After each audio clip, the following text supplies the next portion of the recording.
What's happening, guys? Today I want to cover a really important topic, and I think you're going to find this really useful. Let's go.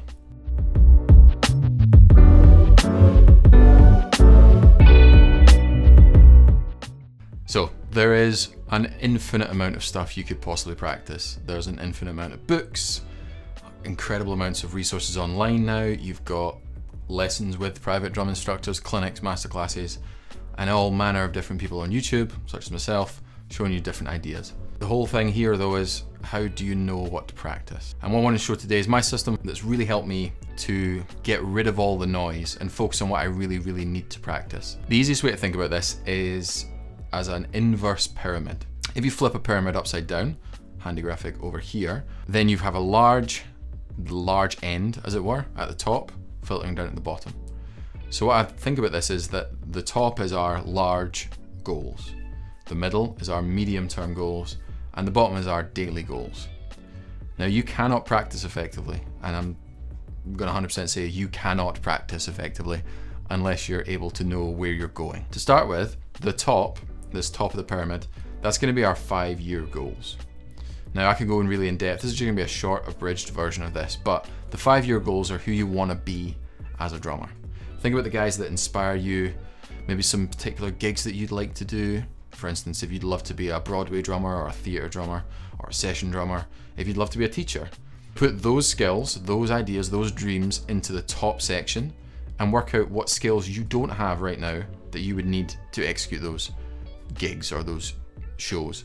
So now you've worked out your 5-year goals, let's work on our medium-term 1-year goals. That's that middle section of that pyramid.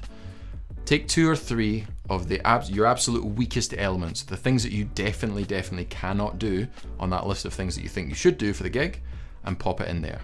Now, if you want to be a Broadway drummer, maybe that would be that your sight reading is really not up to scratch. Maybe you don't have a nice broad range of styles, maybe the jazz stuff or the Afro-Cuban stuff, that's really lacking. So maybe you should focus on that, because your rock stuff, your funk playing, that's always going to be there.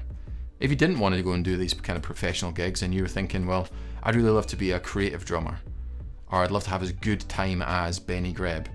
Well, a year of focused on creativity, or a year of focusing on time, as opposed to a little bit of this, Phil, and a little bit of this, and a little bit of this, that's gonna make it the world of difference. Now in the bottom of the pyramid, that little triangular bit, that's really we're thinking of that as our daily practice. That's our short-term daily goals. What am I gonna do today to help me move towards my medium-term goal, which is gonna help me move towards my long-term goal? Now if you plan your practice this way, you're gonna make incredible strides towards where you wanna be as a drummer. And that's the key phrase. Who do you wanna be as a drummer?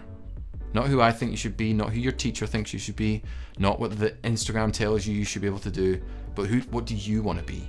Do you wanna be the groove guy? Do you wanna be the next Annika Nilles? Do you just wanna sit and play in your bedroom and play awesome rock tunes and make yourself feel happy? I hope you guys dug this lesson. If you did, or if you need any help with your practice, just leave it in the comments below. This is kind of my thing, so there are gonna be loads of videos on practicing and how to practice effectively. You know what to do though. Hit subscribe, share this around, give me a like as well, and I will see you guys next week. Happy practicing.